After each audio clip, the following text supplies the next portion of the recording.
राष्ट्रवादीचे नेते सुनील तटकरेंच्या निवासस्थानी भोजनासाठी न गेलेल्या गोगावलेंनी आता स्पष्टीकरण दिलंय। आम्हाला पूर्ण कार्यक्रम संपल्याशिवाय गड सोडता येत नाही, कारण गडावरील कार्यक्रम पार पाडण्यासाठी मी गडावरच थांबल्याचं गोगावले म्हणतात। तर रायगडच्या पालकमंत्री पदाबाबत देखील त्यांनी प्रतिक्रिया दिली।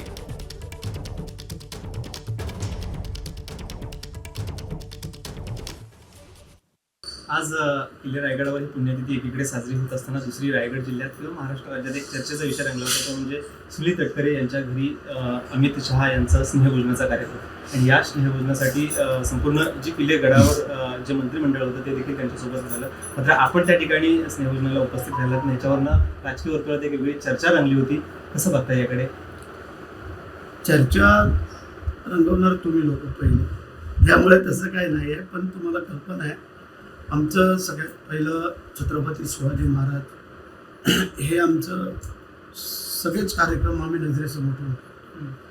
आता तटकरे साहेब तर तिथूनच हेलिपॅडवरनं गेले, आदिती पण राजदरबारचा कार्यक्रम संपल्यानंतर ती पण तिकडून गेली।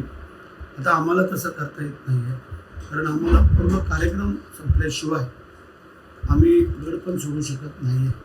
एकीकडे बोललं जात होतं की केंद्रीय मंत्रिमंडळातील म्हणजे गृहमंत्री अमित शहा त्या ठिकाणी जातील आणि त्या स्नेहभोजनाच्या वेळेला कुठेतरी रायगड जिल्ह्याचा पालकमंत्रीपदाचा प्रश्न मिटेल। मात्र हा प्रश्न पुन्हा आणखीन वाढीस गेलेला आहे, त्यामुळं कुठेतरी पुन्हा एकदा राज्याचं लक्ष लागलं की रायगड जिल्ह्याचा पालकमंत्रीपद कधी सुटणार।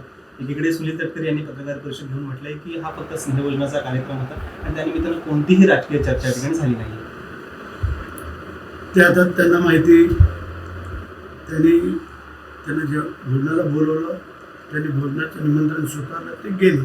बाकी आता तिथे काय वेगळी चर्चा तर झाली नसावी असं मलाही वाटतंय, आणि मी नसल्यामुळे मलाही काय ते बरोबर सांगता येत नाही।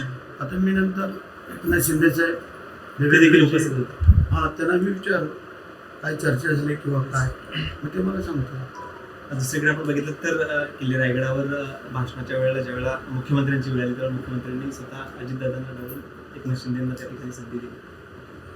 डावलून असा काही प्रश्न नाही, शिंदे साहेबांना स्वतः